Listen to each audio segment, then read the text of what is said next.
Alhamdulillah, publik fans Timnas Indonesia auto lega banget. Pernyataan jujur Shin Tae-yong melalui media Korea soal skuad Garuda. Apakah beri kode akan kembali melatih Timnas Indonesia di ronde keempat kah? Mantap, ini baru kabar gembira. FIFA akan memberikan hadiah spesial ke Timnas Indonesia jelang round 4. Kira-kira apa ya? Bisa membuat publik kagum banget. Jay Itzes dan Tom Hai jadi sorotan secara mendadak. Apakah gabung klub top di Eropa kah? Yuk simak video sampai selesai. Jangan lupa klik subscribe supaya dapatkan berita terbaru dari kami. Pelatih asal Korea Selatan yang pernah menangani Timnas Indonesia, Shin Tae-yong, kembali menjadi sorotan usai menyampaikan pujian setinggi langit kepada salah satu pemain muda berbakat tanah air, Marcelino Ferdinand. Dalam sebuah perbincangan santai namun penuh makna bersama sahabat lamanya Lee Kyung-kyu di kanal YouTube Katakan Lee Kyu, Shin secara terbuka membandingkan Marcelino dengan mega bintang sepak bola Korea Selatan Son Heung-min. Bukan pujian sembarangan, Shin Tae-yong menyatakan bahwa ia sudah melihat potensi luar biasa dalam diri Marcelino sejak awal. Aku memilihnya untuk tim nasional ketika dia berusia 17 tahun. Dia 20 tahun sekarang, ujar Shin mengingat masa-masa awal memanggil Marcelino ke skuad Garuda. Tentu saja, memanggil pemain muda ke timnas senior bukan keputusan ringan. Namun bagi Shin, Marcelino memiliki kualitas mental yang jarang dimiliki pemain seusianya. Ya, dia percaya diri dan dia tidak pemalu. Jadi, dia akan sukses. Lanjutnya dengan nada optimistis. Dua karakter penting, percaya diri dan tidak malu, menurutnya adalah kunci keberhasilan seorang pesepak bola di panggung besar.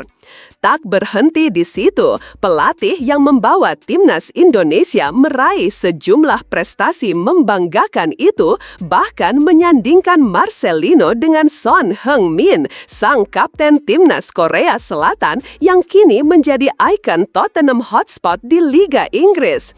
Sebuah perbandingan yang bukan hanya memotivasi tetapi juga menggambarkan seberapa tinggi harapan Shin terhadap Marcelino. Namun perjalanan Marcelino tidak selalu mulus. Kepindahan yang ke Liga Belgia sempat menimbulkan kekhawatiran. Performanya sempat menurun, membuat sebagian penggemar mulai ragu. Tapi tidak dengan Shin Tae-yong. Ia tetap teguh percaya bahwa anak asuhnya itu akan mampu bangkit. Dia percaya diri dan tidak pemalu, jadi dia akan sukses. Saya selalu membandingkannya seperti Son Heung-min dari Korea. Meski dia sedikit tersendat di Belgia, dia sudah memanfaatkan pertandingan lawan Saudi untuk menunjukkan diri sebagai pemain yang baik. Shin juga menyoroti momen penting ketika Marcelino mendapat kesempatan emas untuk tampil di laga internasional yang menurutnya menjadi titik balik. Namun tiba-tiba sekarang dia ada di sini dan kemudian dia pergi ke Belgia. Dia menjadi sedikit mandek di sana. Saya pikir dia akan menggunakan pertandingan ini sebagai kesempatan untuk menunjukkan dirinya sebagai pemain yang baik, kata Shin Tae-yong penuh harap. Pernyataan ini seolah menjadi sinyal bahwa Shin masih sangat percaya pada potensi besar Marcelino Ferdinand. Bahkan di tengah kritik dan tantangan, kepercayaan dari sang pelatih bisa menjadi bahan bakar semangat baru bagi Marcelino untuk terus berkembang. Kini tinggal bagaimana Marcelino menjawab kepercayaan itu di atas lapangan. Mampukah ia benar-benar menjadi sosok Son Heung-min-nya Indonesia? Hanya waktu yang akan menjawab.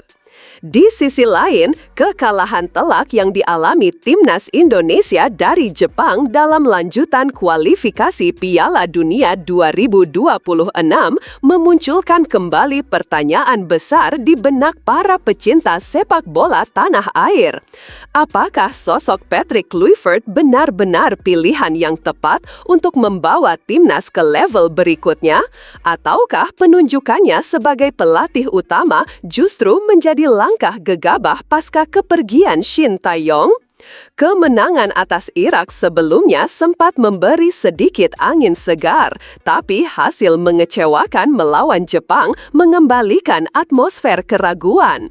Tekanan pun semakin besar, bukan hanya dari masyarakat biasa atau pengamat sepak bola, tapi juga datang dari tokoh politik nasional. Salah satu suara paling keras datang dari Wakil Ketua Komisi 6 DPR RI yang juga dikenal sebagai mertua dari pemain timnas Pratama Arhan. Dalam pernyataannya yang menghebohkan, Andre menyuarakan desakan pemecatan terhadap Patrick Kluivert jika gagal membawa skuad Garuda menembus Piala Dunia 2026. Kalau gagal di putaran keempat, tidak lolos Piala Dunia 2026, yang menurut saya Patrick Kluivert dan kawan-kawan harus dipecat. Konsekuensi, tegas Andre Rosiade.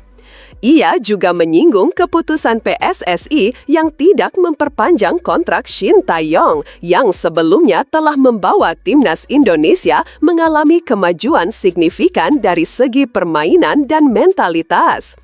Anda memecat Steye dalam rangka memilih prestasi yang lebih bagus dan bisa lolos ke Piala Dunia. Kalau tidak mampu, yang dipecat saja, sambungnya. Pernyataan ini langsung memantik perdebatan. Banyak pendukung timnas merasa suara Andre mewakili keresahan mereka.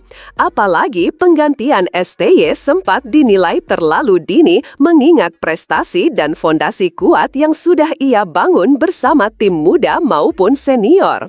Menariknya, jauh sebelum tekanan terhadap Kluivert mencuat, prediksi soal kemungkinan kembalinya Shin Tae-yong sudah disampaikan oleh Denny Darko, seorang pembaca tarot dan kreator konten yang kerap menyoroti isu aktual. Dalam salah satu videonya yang diunggah pada 21 Maret 2025 di kanal YouTube pribadinya, Denny menyebut bahwa STY memiliki peluang besar untuk kembali menangani timnas Indonesia. Kalau kalian gak percaya, silahkan kalian nonton di konten saya jauh sebelum ini. Berbulan-bulan yang lalu, saya sudah katakan bahwa Shin Tae-yong akan kembali, ujar Denny Darko dikutip dari YouTube pribadinya. Dalam pandangannya, jika STY benar-benar kembali, hal itu akan menjadi keuntungan besar bagi Indonesia. Bukan hanya karena kualitas pelatihannya, tetapi karena ia akan memiliki waktu yang cukup untuk mempersiapkan tim dan strategi secara matang. Malah bagus, Shin Tae-yong gak harus membuktikan saat itu juga. Jadi dia punya waktu untuk mempersiapkan pembuktian yang berikutnya, tambahnya. Tak berhenti di situ, Denny juga menyoroti hubungan unik yang terjalin antara Shin Tae-yong dan sepak bola Indonesia. Baginya, ini lebih dari sekedar hubungan profesional. Ini adalah kemitraan emosional yang saling menguntungkan. Di mana kalau dia berkarir di negara lain, dia gak punya portofolio dan dia belum tentu akan mencetak apa yang sudah ia cetak di Indonesia. Karena di Indonesia dia sudah jadi seorang legenda, jelas Denny Darko. Pernyataan ini cukup menggambarkan sentimen publik terhadap sosok STY. Ia dianggap bukan hanya pelatih, melainkan sosok visioner yang memperkenalkan era baru dalam filosofi sepak bola Indonesia, lebih modern, taktis, dan kompetitif di level Asia. Kini semua mata tertuju pada babak keempat kualifikasi Piala Dunia 2025 yang akan digelar pada Oktober 2026 Indonesia akan bersaing melawan tim-tim kuat dari Timur Tengah dalam sistem grup yang lebih kompetitif dan teknis. Hanya 2 tim terbaik dari masing-masing grup yang akan lolos langsung ke Piala Dunia, sementara tim peringkat 3 masih harus melalui babak playoff. Dengan sistem yang jauh lebih ketat dan lawan yang semakin tangguh, wajar bila ekspektasi masyarakat juga semakin tinggi. Kluivert tidak hanya dituntut menang, ia dituntut mencetak sejarah. Namun di sisi lain, waktu persiapan yang relatif singkat, minimnya pengalaman melatih timnas nasional di Asia, dan belum terjalinnya chemistry penuh antara Kluivert dan para pemain menjadi alasan mengapa banyak pihak ragu. Di tengah tekanan yang terus meningkat, masa depan Patrick Kluivert sebagai pelatih timnas Indonesia kian disorot. Apakah ia akan berhasil membungkam kritik dengan membawa timnas ke Piala Dunia 2026 atau justru Shin Tae-yong akan benar-benar kembali untuk melanjutkan proyek yang ia tinggalkan? Tak berhenti di situ, waktu terus berjalan, Oktober semakin dekat dan keputusan besar akan segera ditentukan, bukan hanya oleh hasil di lapangan, tetapi juga oleh suara publik dan pemangku kebijakan sepak bola nasional. Apakah kamu ingin Shin Tae-yong kembali? Tulis di kolom komentar.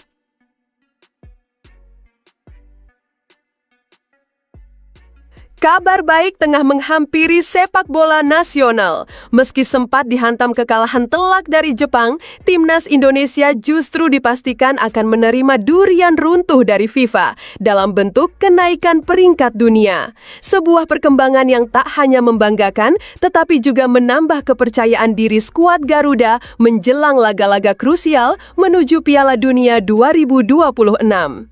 Ya, meski Patrick Kluivert dan tim asuhannya harus mengakui keunggulan Jepang dengan skor 0-6, hasil itu tidak sepenuhnya menghapus capaian positif yang sebelumnya telah diraih, terutama kemenangan penting atas Cina dengan skor tipis 1-0 pada 5 Juni 2025 lalu.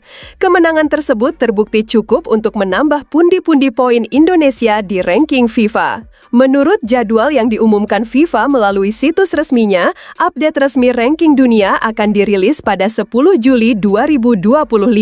Dan jika prediksi sejumlah analis terbukti benar, timnas Indonesia akan mengalami lonjakan dari peringkat ke-123 ke posisi 118 dunia.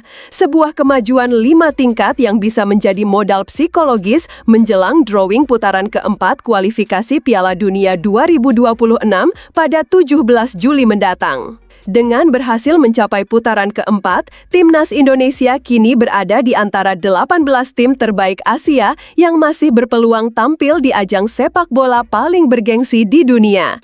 Drawing group akan menentukan lawan-lawan Indonesia dalam babak berikutnya.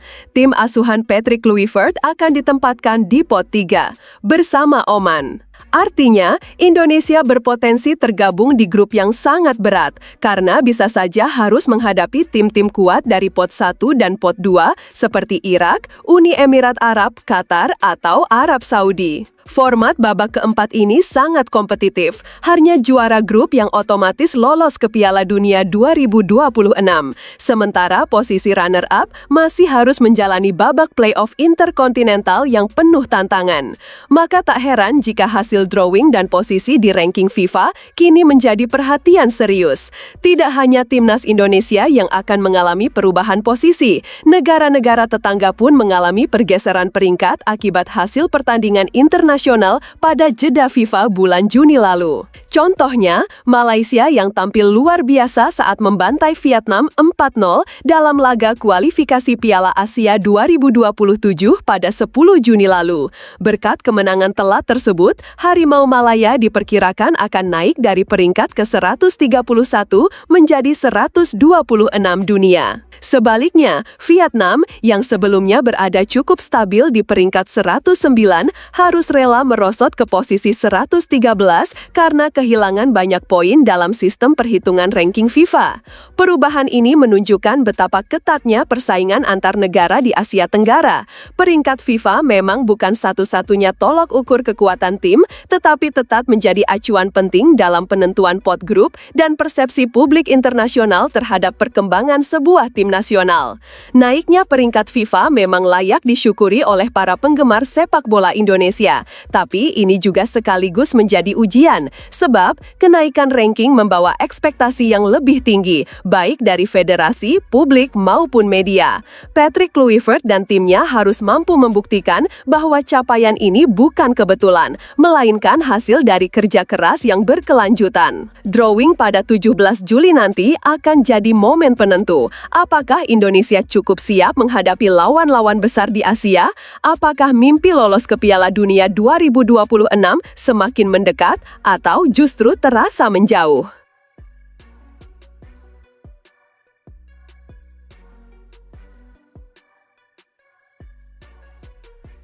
Setelah ramai diberitakan menjadi incaran sejumlah klub Serie A, Kapten Timnas Indonesia Jay Ijes kini dikabarkan menjadi salah satu target klub Liga Primer Inggris, Aston Villa.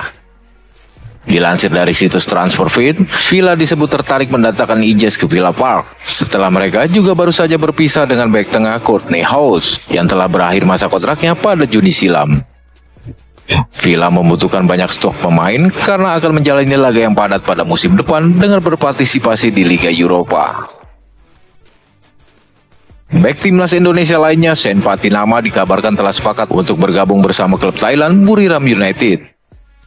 Dikutip dari akun Instagram Si Asia Goal, Sen disebutkan sudah sepakat untuk bergabung bersama klub Thailand tersebut dan mengakhiri spekulasi yang menyebutkan sang pemain akan bermain untuk klub Liga 1 di Indonesia. Saat ini, Sen tengah menyelesaikan proses administrasi sebelum nantinya diumumkan secara resmi sebagai pemain baru Buriram United.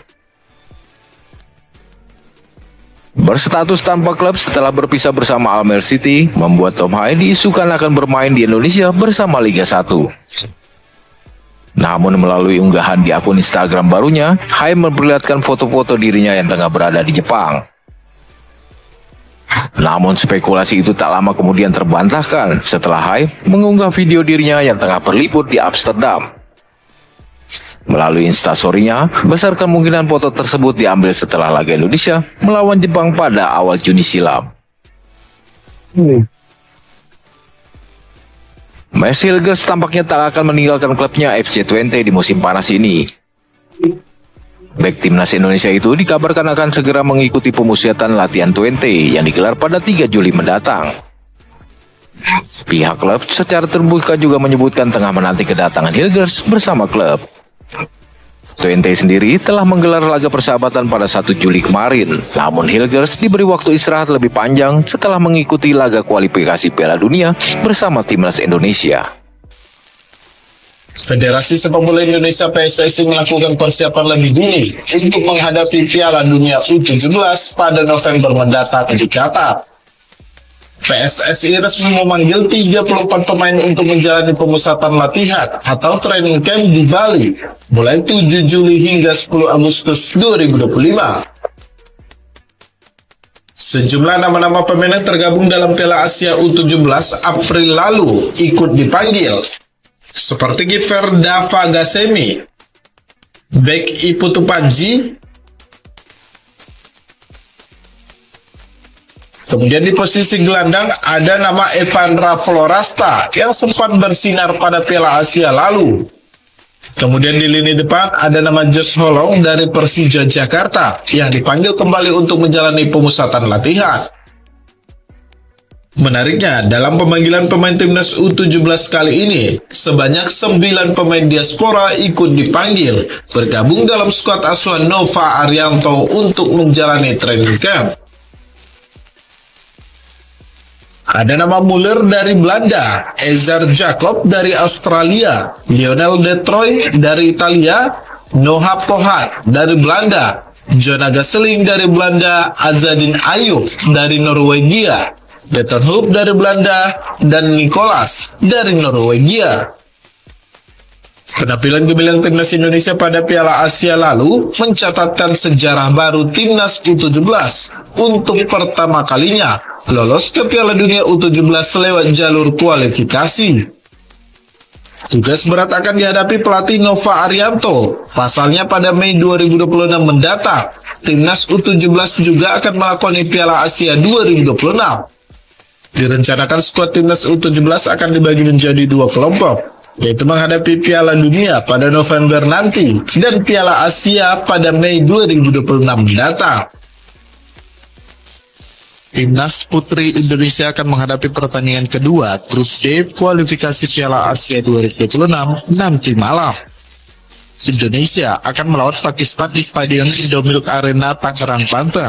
Skuad asuhan Satoru Mochizuka alias Coach Mochi memiliki modal besar usai kalahkan Kirgistan di laga perdana. Meski tak mudah menghadapi Pakistan, tapi timnas putri Indonesia dinilai memiliki percaya diri tinggi untuk tampil maksimal dan menang. Coach Mochi mengatakan sudah menganalisa pertandingan perdana Pakistan melawan Taiwan. Pelatih asal Jepang itu menjelaskan bahwa Pakistan kerap bermain serangan balik dan memiliki pertahanan yang bagus. Ia mengatakan akan mencari cara untuk menghadapi strategi Pakistan tersebut. Ia juga meminta seluruh supporter timnas untuk mendukung Garuda Pertiwi nanti malam. 相手の試合を一試合見てるだけにいろんなことを考えています。あ、そうか。いろんなこと考えています。例えば相手がチャイニーズタイペイ相手にいい守備からいいカウンターを仕掛けているので、それの対策を考えるんですが、私たちの中でそれをやっていくかどうかっていうのがわからないので、すごく悩ましいところでもあります。ただ、やはり原点に戻って、どんな相手だろうと、私たちの目指そうとするサッカー、4局面において、いい距離、攻守の切り替えを早くする、ゴールを目指すっていうのを、明日もそういう戦い方でパキスタンに向かいたいと思っています。皆さん、応援どうぞよろしくお願いします。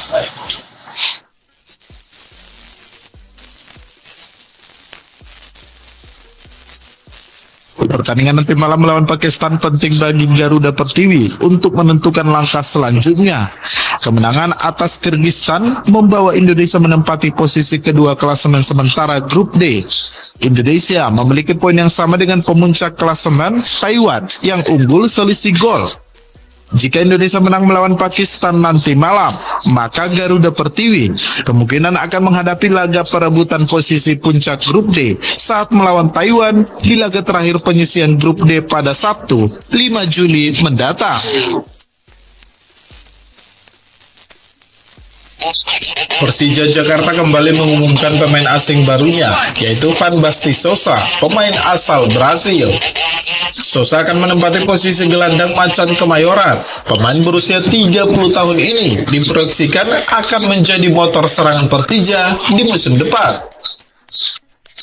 Pasalnya Sosa sudah memiliki pengalaman panjang dalam karir sepak bolanya di Liga Brasil. Bahkan Persija Jakarta merupakan klub ke-16 baginya. Sosa mengaku tidak mudah memutuskan untuk meninggalkan tempat kelahirannya Brasil, tapi ia mengatakan ingin mencari pengalaman baru bersama Persija Jakarta. Sosa mengatakan akan cepat beradaptasi dan membantu tim sehingga bisa meraih gelar juara musim depan. Os capentistas, que sei que o clube também deseja isso. Esse é o meu maior motivo de estar aqui, esse é o maior desejo que tenho. Kamu bermain di banyak klub di Brazil. Apa pengalaman yang paling berkesan yang akan kamu bawa ke Persija? O Brasil tem também torcidas muito apaixonadas e passei por clubes como o Náutico, como o Brasil de Pelotas, e são clubes que têm torcidas gigantes também, e sei que também são como o Persija, e assim eu vou buscar também fazer o meu melhor para agradá-los a todos. Sosa juga rupanya sudah mengetahui supporter fanatik Persija di Jackmania. Menurutnya tuntutan supporter untuk membawa pulang gelar juara akan menjadi tantangan tersendiri baginya untuk mengerahkan semua kemampuan di lapangan bersama dengan Macan Kemayoran. PSIM Jogja menggelar latihan perdananya untuk menghadapi musim 2025-2026 di Stadion Mandala Krida.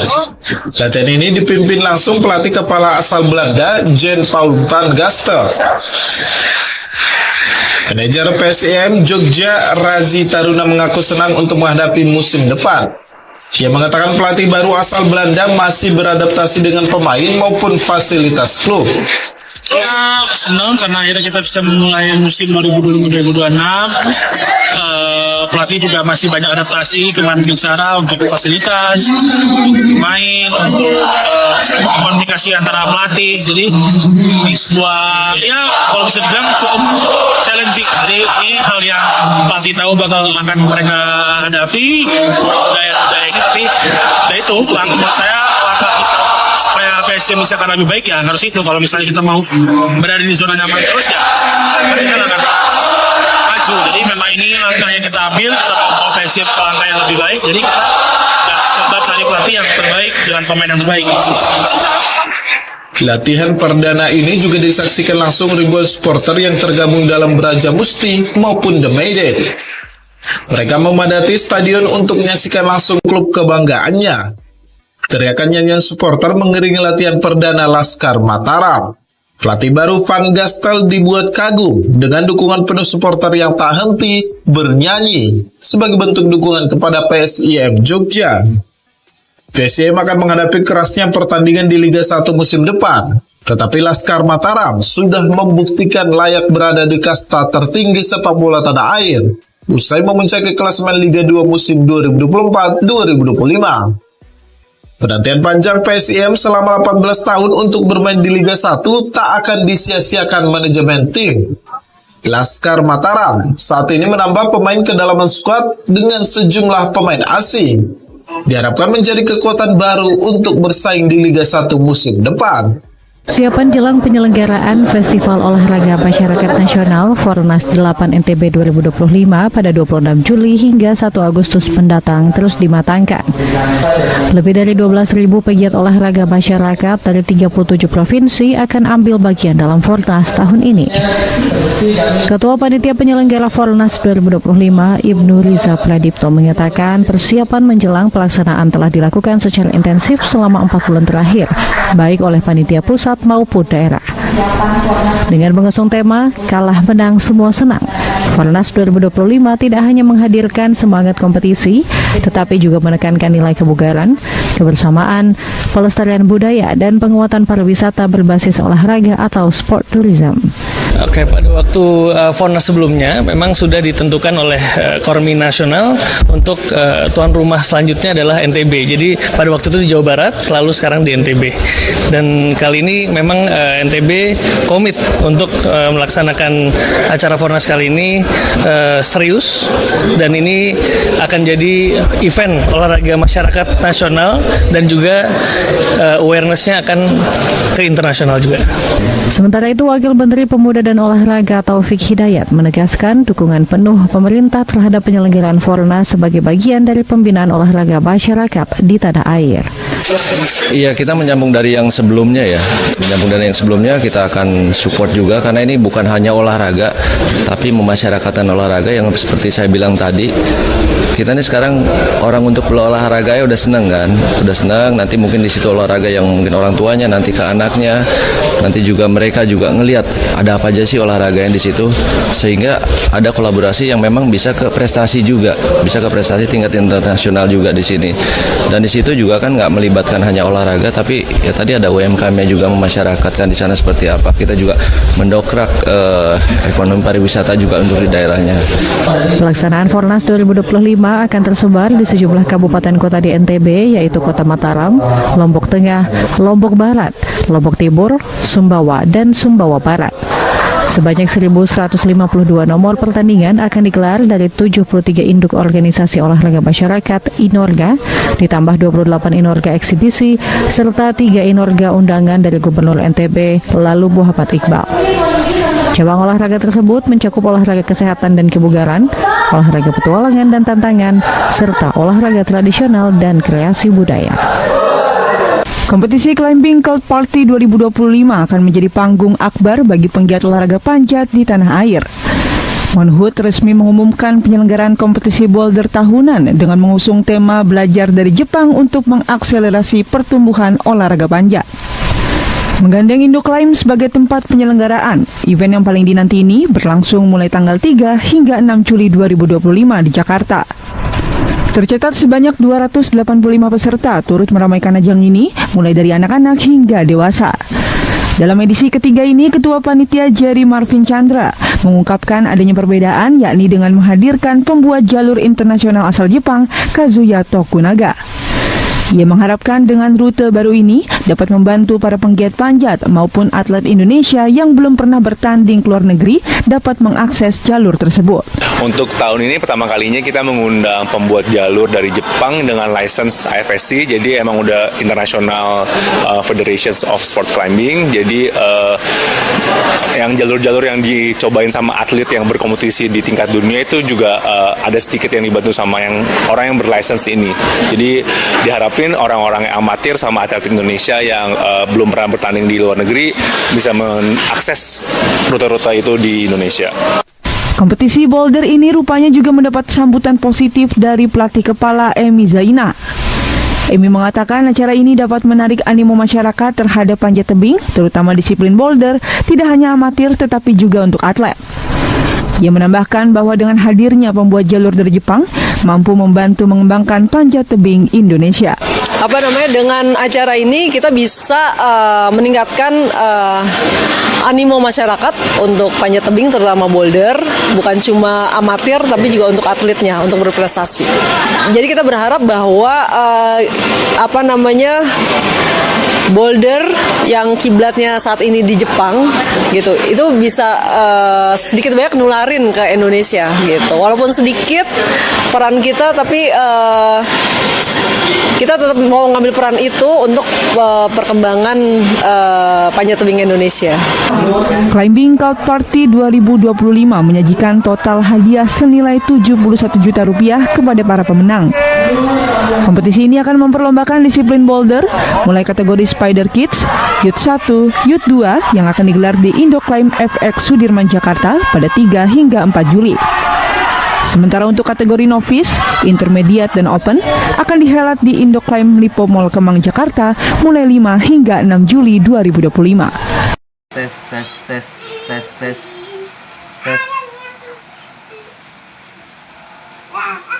Oh salah, lain dulu.